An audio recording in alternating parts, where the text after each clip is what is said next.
know you want me. Good morning, sa itong mga kapamilya. Thursday morning, dali sa Sikat Ka, Iloilo, nagabugdaw ka mo, kaubod kami ni Kelly.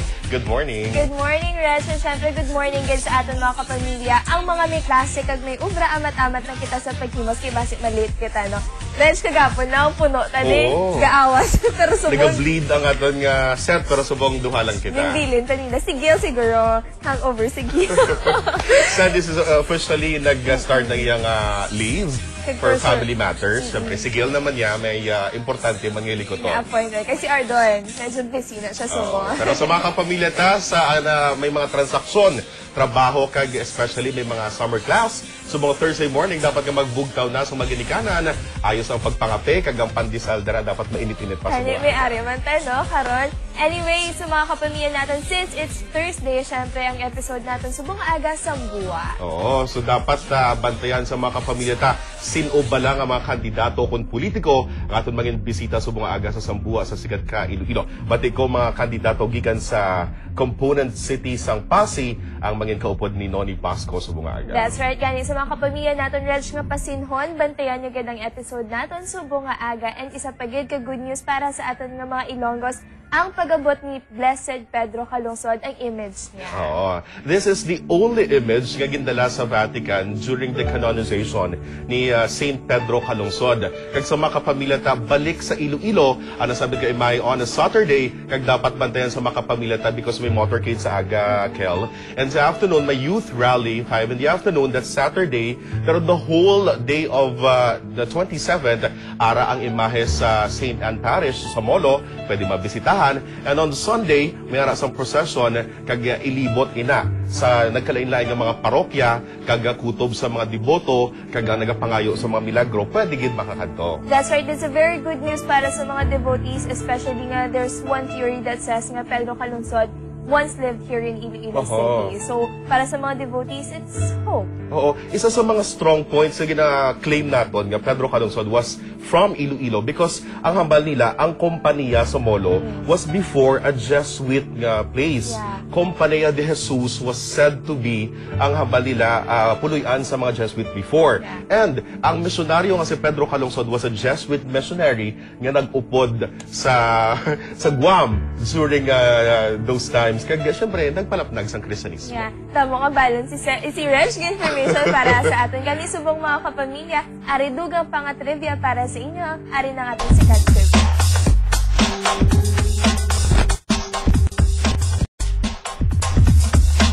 Ari naman! An oil billionaire in Abu Dhabi owns an 18K pure white gold car. Wow. The specially made car features a newly developed V10 quad turbo and is said to be able to go from 0 to 100 kilometers per hour in less than 2 seconds and can go 1/4 a mile in 6.89 seconds running on biofuel. Amo ni nga bali lang, hindi lang expensive ang imong gasolina, kundi pati gina-drive mo expensive man, Kelly. Dodo, hindi ka na magawa sa balay mo, no? The It's cost, 2.5 yeah. white gold, no? It's The cost of Mercedes. this jewelry store on wheels is reported to be 2.5 million. Magawa ka pa na ihan sa balay mo? Depende. Kung may kung may aragid man ka kalantuan, kung pwede mo siya magamit, depende siguro. Pero duwa-duwa-duwa. For flashy purposes. Pero kung isipan mo man, kung may makawat sila, paano yung bikawat? Oo. Or pwede man ipatunaw niya na. Pwede mo kaya Ang parts ng salakyan, ang test niya nga, dapat ito na feature nga mga expensive din sa sikat. So, balin tayo naman ng mga trivias nato. Oo, sa mga kapamilya ta, bantayan ang pinakamainit ng mga balita sa pagbalik sang Sikat Ka, Iloilo.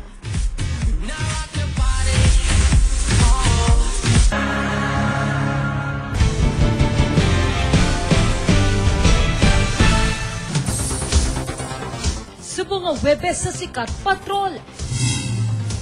Tensyon nagsaka sa Barrio Obrero matapos wala gin pasugdan sa mga barangay officials nga magpatigayon sa kauko sa gym ang Team GYG. Isa ang patay kag 15 ang pilason matapos makabunggo ang jeep sa nagaparada nga truck. PNP Chief General Alan Purisima nagmando sa matulit nga investigasyon sa pagkapalagyo ni mayoralty candidate Leo Vicario Labao.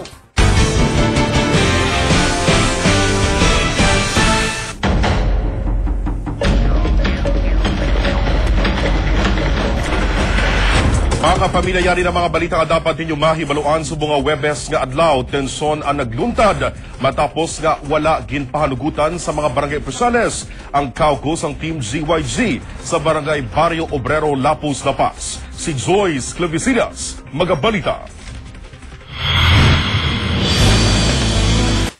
Nagpabilin sagwa sa barangay Barrio Obrero, Lapus Cover Gym ang mga supporters sa Team Gonzales Inyon Ganzon sa United Nationalist Alliance kahapon sang hapon. Wala sila ginpasugdan nga magsulod. Bangod sunod sa mga barangay officials, wala na kompleto sang grupo ang mga rekisito sa paghiwat sang caucus. Una, wala sila sang mayor's permit. Sunod sa mga opisyal, alas 3:30 kahapon sang hapon lang nila napaton ang notice sang una nga may caucus sila paggagabi. Hindi kami kahatag sila kung hindi sila ka-request. Request na sa amin sa amon. Hatag kami request, inang request na hatag namon nga clearance. Amon ang gamito nila para makakuha sila sa mayor's permit. Ginistorya ni una candidate Bryant Zulweta ang mga opisyal sa barangay kag personal nga nangayo sang pasaylo. We're very sorry.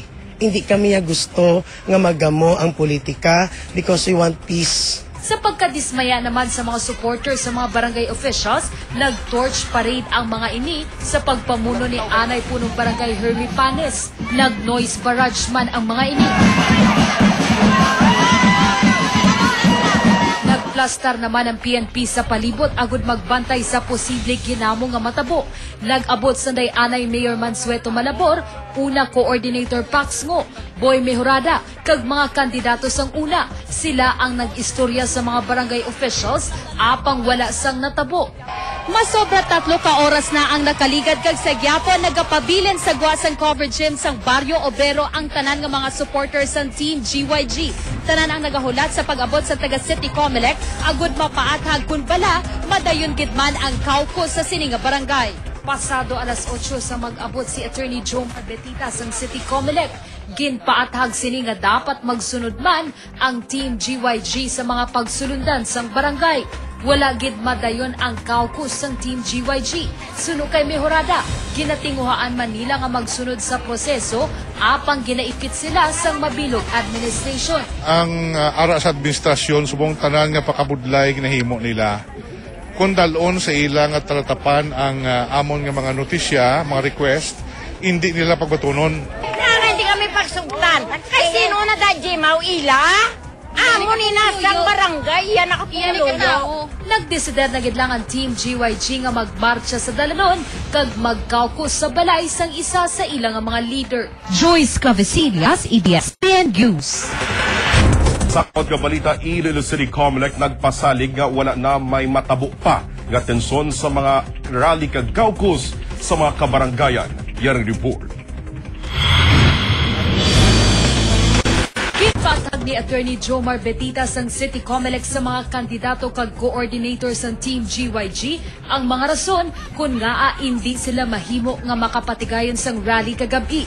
Base sa pagsulundan sang Comelec, kung mangayo sang written permit ang isa ka kandidato sa barangay, kag kung hindi maghatag sang written response ang barangay matapos ang 3 ka adlaw, makonsidera na nga aprobado ang pagpatigayon sang rally. Apang kung mamalabag ang barangay pinaagi sa pagsulat sa kandidato, mahimo nga makaapelar sa Comelec ang natungdan nga kandidato. If the local barangay has their own ordinance how to do about sa ilang nga pag-grant sang ilay nga right nga mag-rally ang sa mga grupo, okay, then we have to observe that. If after 3 days na wala na-allow, okay, that's the time that we're supposed to intervene, no? Ang Comelec intervenes sa amo na nga sitwasyon. Now, if you want to go on record, ang kampo nyo, wala mga daan nakasubmit sang ilang ang inyong nga kampo, wala man daan nakasubmit sa ano. Okay. So, I guess I have already said, okay, ang inyong mga kampo, way man nakahatag man nga daan sa necessary nga permit sa barangay mo. Hindi ini ang una nga tinion nga napamalabagan ang caucus ng Team GYG sa mga barangay. Ginpasiguro sang Comelec nga hindi na ini matabo sa liwat. Because to be honest about it, I'm sick and tired sa amonin nga sitwasyon, no? May assurance naman ko halin sa office sang mayor that they will allow and will grant the permit. Abiso sang Comelec sa mga kandidato, iproseso sang temprano ang ilang mga permit, agud hindi mahulaan sa ilang mga caucus kag rally. Joyce Clavicidas, EBS-CBN News.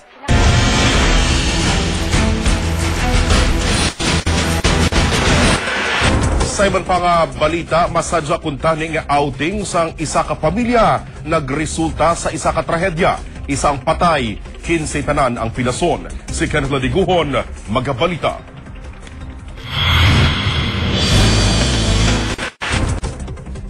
Madasig ang dalagan sa taxi padulong sa WVSU Medical Center. Karga sini ang isa ka duguon nga lalaki. Sa ospital, una nang nakaabot ang isa ka multicab.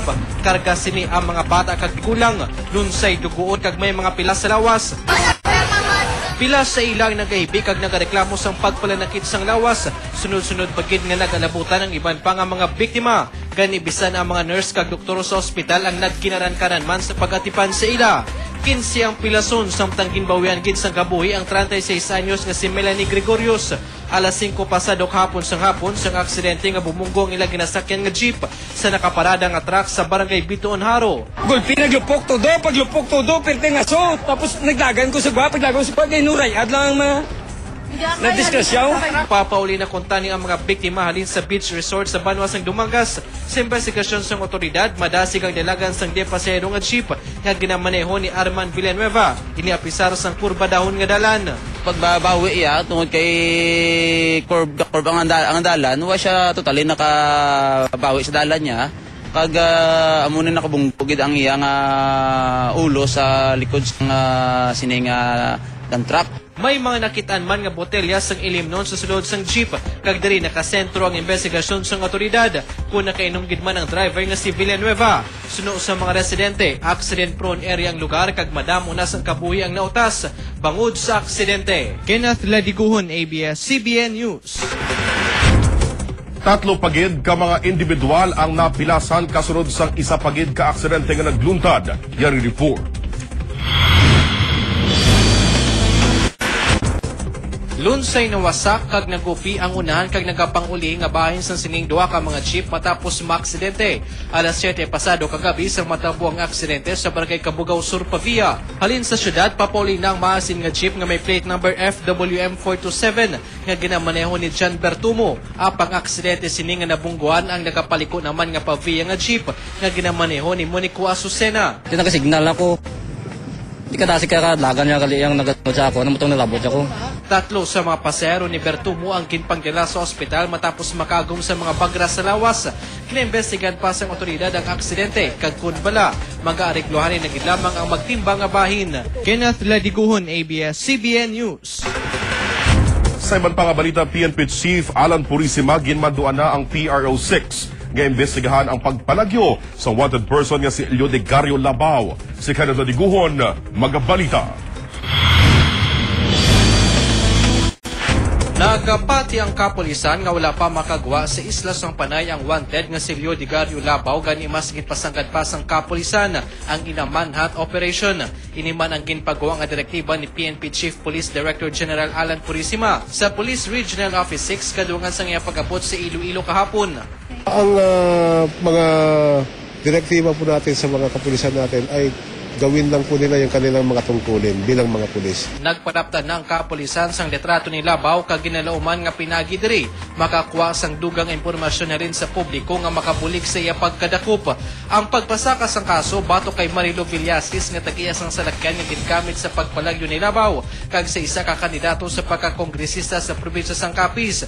Ang pamatod suno sa PNP sang pagdalagan sang ila investigasyon. Wala pa po tayong na-monitor na reward para po sa ikadadakip nito ni Mr. Leodegario Labao. Bagamat tuloy-tuloy po ang ating manhunt operations. Si PNP Chief Purisima nang dinapit nga bisita sa graduation program sa 421 ka mga modified PNP Special Counterinsurgency Operations sa Campo Delgado. Kenneth Ladiguhon, ABS-CBN News. Kapin 10,000 tanan ka mga trabaho ang nagahulat sa mga Ilonggo kadungan sa pagsulod naman sang bagong investment sa syudad sa Iloilo nga nagabalor tanan sang 15 bilyones pesos. Yaring report.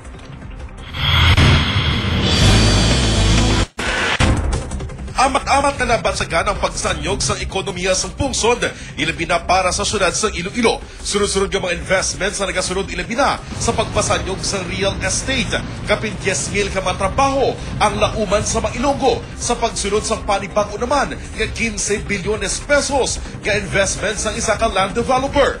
Magasentro ini sa mga residential buildings nga ihamtang sa Barangay San Rafael sa distrito sa Mandurriao. Really a major investment that we would really like to do in this city, which will obviously hopefully help in terms of the further development of the city. Ginkalipay sang Iloilo Business Club ang pagsunod sang dako nga kompanya, ilabi na sa hambalanon sang dekalidad ng mga developments. Sunod sa IBC, liwat nga mabutang sa mapa ang syudad sang Iloilo, ilabi pa nga ini ang isa sa pinakadakong investments sa grupo. Gindayaw naman sa mga negosyante ang matawag nga airport, planado nga infrastruktura, kag nagasanyo nga ekonomiya sang syudad, rason sang ilang pagsunod kag pag-umpisa sang negosyo sa Iloilo. Reggie Adosto, ABS-CBN News. Ang dugang pa mga balita na tipon sa ABS-CBN News Team, bantayan karon sa hapon sa TV Patrol Panay, una sa balita. Mga kapamilya, magabalik pa ang Sikat Ka Iloilo.